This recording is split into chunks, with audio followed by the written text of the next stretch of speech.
महाराज जी, क्या ईश्वर की खोज का अध्यात्म के अलावा कोई और दूसरा रास्ता भी है? बिहारी जी की तरफ जाना है तो छठी कला की तरफ मुंह नहीं करना होगा, इन्हीं की तरफ करना होगा। अध्यात्म ही भगवान की प्राप्ति है, दूसरा मार्ग कौन सा है? दूसरे तो सब संसार के मार्ग हैं। अध्यात्म में, अध्यात्म का मतलब समझते हो?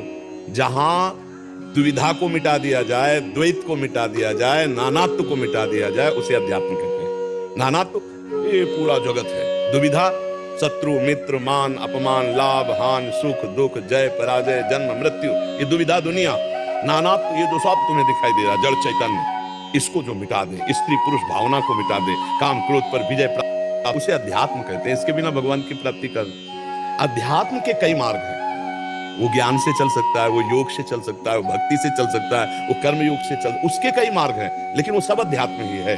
संपूर्ण अध्यात्म के ये कई मार्ग हैं। जैसे हमको यहाँ से बिहारी जी जाना है तो हम ऐसे भोगला की तरफ जाके बिहारी जी जा सकते हैं, हम परिक्रमा मार्ग से बिहारी जी जा सकते हैं, हम अटल्ला से बिहारी जी जा सकते हैं, लेकिन बिहारी जी का मार्ग इधर ही है, इधर नहीं है। ऐसे अध्यात्म के हैं, ज्ञान योग, अष्टांग योग, भक्ति योग, कर्म योग, पर ये सब अध्यात्म ही है। अध्यात्म का ही यशोर। अध्यात्म के बिना भगवत प्राप्ति का कोई उपाय नहीं, अध्यात्म ही भगवत प्राप्ति का उपाय है।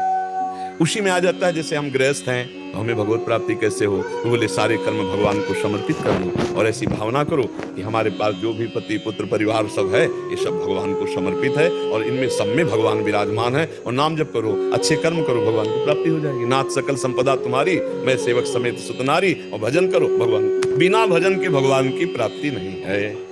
किसका प्रश्न था? हाँ, अब ऐसा सोचो कि मनमानी भोजन करें, मनमानी आचरण करें, कोई आशीर्वाद दे दे, तो हमें तो नहीं लगता ऐसा कि किसी के आशीर्वाद से भगवान मिल जाएंगे।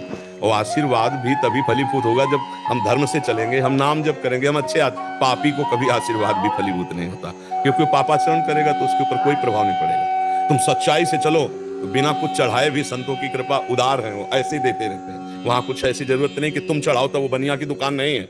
वो तो हेतु की कृपालु है, वो तो दर्शन मात्र से, संभाषण मात्र से, कृपा मात्र से तुम्हारे दुखों और पापों का नाश कर देंगे। पर ईमानदारी से चलोगे तब कि अबलो नसानी अब ना, आज तक पाप किया अब नहीं करूंगा, तब कृपा होती है। अब पापाचरण करते रहो, सोचो कृपा हो, तो ऐसा तो मुझे नहीं लगता कि गंदा आचरण करे उसके ऊपर कृपा हो जाए, ऐसा तो नहीं लगता।